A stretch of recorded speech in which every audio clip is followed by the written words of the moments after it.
Sumpah Pemuda dalam Bingkai Bhinneka Tunggal Ika.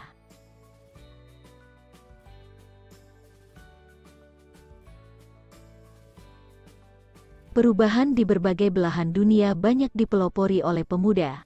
Negara Kesatuan Republik Indonesia lahir karena dipertegas oleh sikap dan komitmen pemuda untuk berbangsa satu dan bertanah air satu.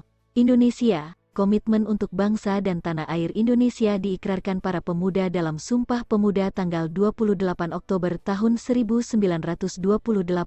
Sumpah Pemuda menjadi sangat penting dalam sejarah bangsa Indonesia karena telah menjadi penegas arah perjuangan bangsa Indonesia. Besarnya sumbangsih para pemuda dalam perjuangan membuktikan bahwa pemuda dapat menjadi harapan dan tulang punggung sebuah negara. Soekarno menyatakan, "Beri aku 1000 orang tua, niscaya akan kucabut Semeru dari akarnya. Beri aku 10 pemuda, niscaya akan kuguncangkan dunia." Begitu besarnya peran pemuda Indonesia dalam mencapai kemerdekaan sepatutnya dipahami oleh generasi penerus bangsa. Dalam bab ini, kalian akan mempelajari dan membangun komitmen terhadap Sumpah Pemuda. Pada gilirannya, kalian dapat menjadi generasi penerus yang dapat mempertahankan semangat Sumpah Pemuda. Arti dan makna Sumpah Pemuda dalam perjuangan kemerdekaan Republik Indonesia.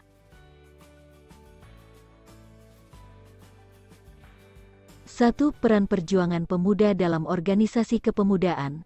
Bacakan isi Sumpah Pemuda di bawah ini.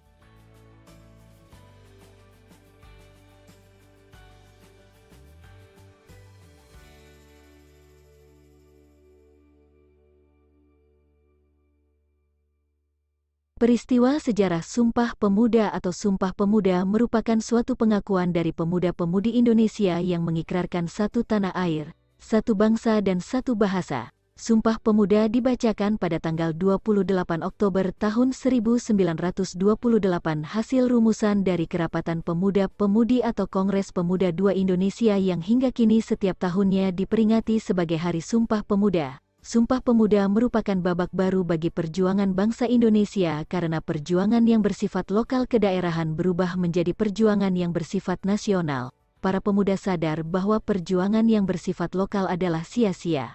Mereka juga sadar bahwa hanya dengan persatuan dan kesatuan cita-cita kemerdekaan dapat diraih. Pada tahun 1908, bangsa Indonesia mulai bangkit. Di bab sebelumnya, kita sudah membahas bahwa kebangkitan bangsa Indonesia ini ditandai dengan berdirinya Budi Utomo. Berdirinya Budi Utomo mendorong bermunculannya organisasi pemuda, seperti berikut. 1. Trikoro Darmo, TK. Trikoro Darmo didirikan oleh R. Satiman Wiryo Sanjoyo dan kawan-kawan di gedung STOVIA Jakarta pada tahun 1915. Trikoro Darmo merupakan cikal bakal Jong Java. Trikoro Darmo memiliki 3 visi mulia, yaitu, pertama, sakti berarti kekuasaan dan kecerdasan. Kedua, budi berarti bijaksana. Dan ketiga, bakti berarti kasih sayang. Visi ini kemudian dikembangkan dalam 3 tujuan Trikoro Darmo sebagai berikut.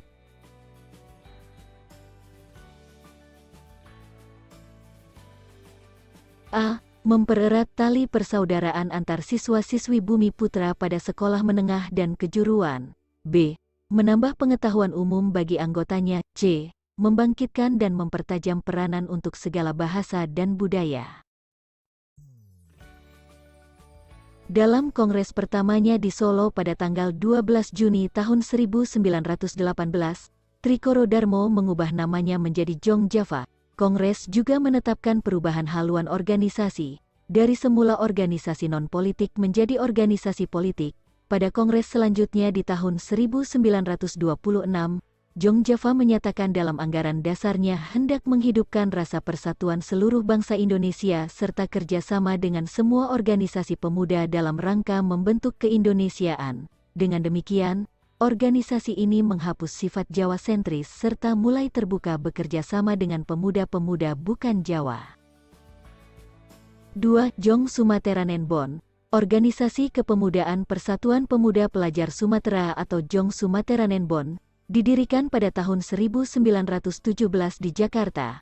Pada kongres ketiga, Jong Sumateranenbon melontarkan pemikiran Moh Yamin, yaitu anjuran agar penduduk Nusantara menggunakan bahasa Melayu sebagai bahasa pengantar dan bahasa persatuan. Jong Sumateranenbon melahirkan tokoh-tokoh besar seperti Moh Hatta, Moh Yamin, dan Bahder Johan. 3. Jong Ambon, Jong Minahasa, Jong Celebes. Jong Ambon didirikan pada tahun 1918. Selanjutnya, antara tahun-tahun 1918 sampai tahun 1919, berdiri Jong Minahasa dan Jong Celebes. Salah satu tokoh yang lahir dari Persatuan Pemuda Minahasa adalah Sam Ratulangi. Organisasi pemuda lainnya yang bergerak untuk mewujudkan cita-cita Indonesia merdeka adalah Sekar Rukun, 1919, Jong Betawi, 1927, dan Jong Bataksbon, 1925. Semua organisasi di atas nantinya mendorong lahirnya Sumpah Pemuda. Organisasi kepemudaan yang tidak berlatar belakang suku dan kedaerahan adalah Perhimpunan Indonesia. Perhimpunan Indonesia paling gencar mengumandangkan persatuan bangsa Indonesia di Belanda. Perhimpunan Indonesia beranggotakan para pemuda dari berbagai suku dan pulau di Indonesia. Lahirnya berbagai organisasi pemuda dan adanya keinginan pemuda untuk bersatu, para pemuda menghimpunkan dirinya dalam Kongres Pemuda. Pada tahun 1926, berbagai organisasi kepemudaan menyelenggarakan Kongres Pemuda I di Yogyakarta. Kongres Pemuda I telah menunjukkan adanya kekuatan untuk membangun persatuan dari seluruh organisasi pemuda yang ada di Indonesia. Kongres Pemuda I berhasil merumuskan dasar-dasar pemikiran bersama. Kesepakatan itu meliputi dua hal berikut. A. Cita-cita Indonesia merdeka menjadi cita-cita semua pemuda Indonesia. Dan B. Semua perkumpulan pemuda berdaya upaya menggalang persatuan organisasi pemuda dalam satu wadah. Hasil kesepakatan ini mampu meningkatkan kemajuan yang mendukung arti pentingnya kesatuan dan persatuan antar organisasi pemuda. Hal ini merupakan prestasi besar pada saat itu. Kongres Pemuda II, atau dikenal sebagai Kongres Pemuda tanggal 28 Oktober tahun 1928, dilaksanakan dalam 3 sesi di 3 tempat berbeda oleh penggagasnya, Organisasi Perhimpunan Pelajar-Pelajar Indonesia, PPPI, yang beranggotakan pelajar dari seluruh wilayah Indonesia. Kongres tersebut dihadiri oleh berbagai wakil organisasi kepemudaan, yaitu Jong Java, Jong Batak, Jong Celebes, Jong Sumateranenbon, Jong Islamiatenbon, Jong Ambon, dan lainnya serta pengamat dari pemuda Tionghoa seperti Kui Tiam Hong, John Lau Choan Hock, Oi Kai Siang, dan Choi Jien Kui, R. Rapat pertama, Sabtu, tanggal 27 Oktober tahun 1928, di Gedung Katolike Jongenlingenbon, KJB, Waterloo Plain dulu Lapangan Banteng. Dalam sambutannya, Ketua PPPI Sugondo Jojo Puspito berharap kongres ini dapat memperkuat semangat persatuan dalam sanubari para pemuda. Acara dilanjutkan dengan uraian Muhammad Yamin tentang arti dan hubungan persatuan dan pemuda. Menurutnya, ada 5 faktor yang bisa memperkuat persatuan Indonesia, yaitu sejarah, bahasa, hukum adat, pendidikan, dan kemauan. Rapat kedua, Minggu, tanggal 28 Oktober tahun 1928, di Gedung Ost Java Bioskop, membahas masalah pendidikan. Kedua pembicara, Purnomo Wulan dan Sarmidi Mangoen Sarkoro, berpendapat bahwa anak harus mendapat pendidikan kebangsaan. Harus pula ada keseimbangan antara pendidikan di sekolah dan di rumah. Anak juga harus dididik secara demokratis. Pada rapat penutup, di Gedung Indonesia Klub GBOU di Jalan Kramat Raya 106, Sunario menjelaskan pentingnya nasionalisme dan demokrasi selain gerakan kepanduan. Ramelan mengemukakan, gerakan kepanduan tidak bisa dipisahkan dari pergerakan nasional. Gerakan kepanduan sejak dini mendidik anak-anak disiplin dan mandiri. Hal-hal yang dibutuhkan dalam perjuangan. Adapun panitia Kongres Pemuda sebagai berikut. Ketua, Sugondo Jojo Puspito, PPPI, Wakil Ketua, RM Joko Marsaid, Jong Java, Sekretaris, Muhammad Yamin, dari Jong Sumateranenbon, Bendahara, Amir Syarifuddin, dari Jong Bataksbon, Pembantu I, Johan Muhammad Caai, dari Jong Islamiatenbon, Pembantu II, W.R. Kaca Sungkana, dari Pemuda Indonesia, Pembantu 3, Senduk, dari Jong Selebes, Pembantu 4, Yohanes Leimena, dari Jong Ambon, Pembantu V, Rohjani Suud, dari Pemuda KOM Betawi. Rumusan Sumpah Pemuda ditulis oleh Muhammad Yamin pada selembar kertas ketika Sunario, sebagai utusan kepanduan tengah berpidato pada sesi terakhir Kongres. Sumpah tersebut awalnya dibacakan oleh Sugondo dan kemudian dijelaskan secara panjang lebar oleh Yamin. Isi dari Sumpah Pemuda hasil Kongres Pemuda kedua adalah sebagai berikut. Pertama, kami putra dan putri Indonesia, mengaku bertumpah darah yang satu, tanah Indonesia. Kedua, kami putra dan putri Indonesia, mengaku berbangsa yang satu, bangsa Indonesia. Ketiga, wajah sedih, kami putra dan putri Indonesia, menjunjung bahasa persatuan, bahasa Indonesia.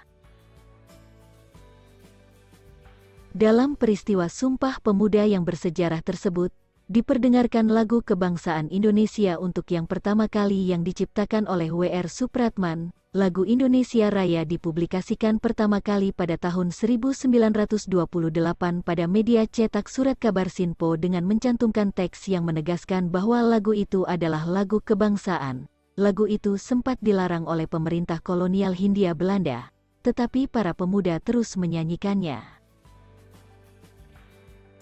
Gema Sumpah Pemuda terus menjalar dalam dada generasi muda Indonesia pada waktu itu, termasuk para pemuda keturunan Arab yang ada di Indonesia.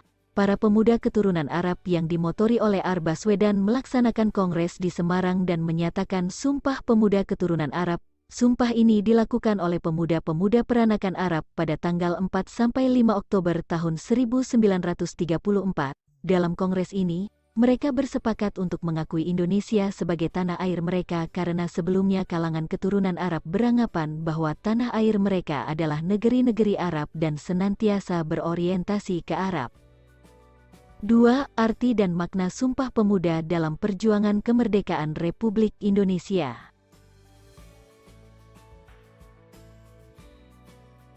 Sumpah Pemuda pada tanggal 28 Oktober tahun 1928 bukan hanya menggerakkan para pemuda untuk meraih kemerdekaan, tetapi juga mempertegas jati diri bangsa Indonesia sebagai sebuah negara. Sumpah Pemuda telah menjadi jiwa dan semangat yang terus terpatri dalam hati sanubari para pemuda, suatu semangat yang dibangun atas dasar kesamaan nasib dan cita-cita, yang kemudian dibungkus dengan komitmen untuk senasib sepenanggungan sebagai satu bangsa, satu tanah air yang pertama-tama ditandai dengan disepakatinya bahasa universal antar bangsa, bahasa Indonesia.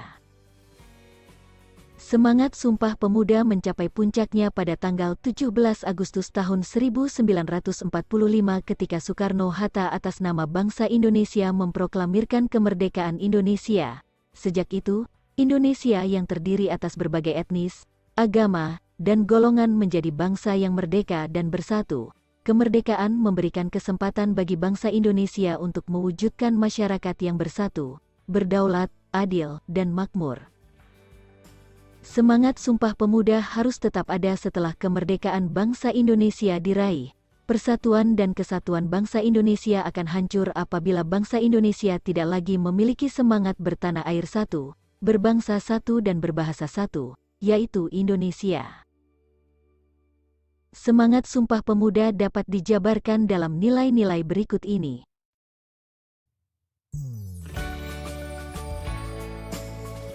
A. Kami putra dan putri Indonesia, mengaku bertumpah darah yang satu, tanah Indonesia.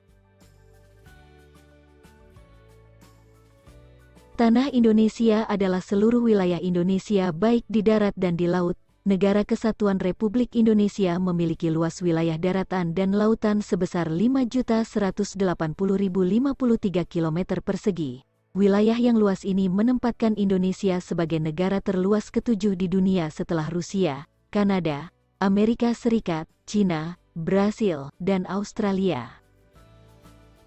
Menurut letak astronomi, Indonesia terletak pada 6 derajat, lintang utara, 11 derajat, lintang selatan, dan antara 95 derajat, bujur timur, 141 derajat, bujur timur. Indonesia disebut juga Nusantara. Nusantara berarti kepulauan yang terpisahkan oleh lautan. Jumlah kepulauan yang dimiliki Indonesia sebanyak 13.466 pulau. Tanah Indonesia sangat indah dan kaya. Bangsa lain menyebut Indonesia sebagai Zamrud Khatulistiwa. Sebagai warga negara, kita sepatutnya bangga terhadap tanah air Indonesia. Kita hidup di negeri yang sangat indah. Bangsa lain yang hidup di tanah yang kering dan gersang pun rindu akan tanah airnya. Janganlah kita rindu dan cinta tanah air karena kita berada di negara orang lain. Kita bangun kecintaan dan kebanggaan terhadap tanah air Indonesia sekarang ini dengan aksi nyata seperti menjaga dan memperhatikan lingkungan sekitar kita. B. Kami putra dan putri Indonesia, mengaku berbangsa yang satu, bangsa Indonesia. Pengakuan kita sebagai bangsa Indonesia merupakan bentuk dari paham kebangsaan. Paham kebangsaan disebut juga kesadaran berbangsa. Rasa kebangsaan Indonesia tumbuh dari sejarah panjang bangsa, berawal dari hasrat ingin bersatu penduduk yang mempunyai latar belakang yang sangat majemuk, kemudian berkembang menjadi keyakinan untuk menjadi satu bangsa yang akhirnya dideklarasikan oleh sejumlah pemuda pada saat Kongres Pemuda tanggal 28 Oktober tahun 1928.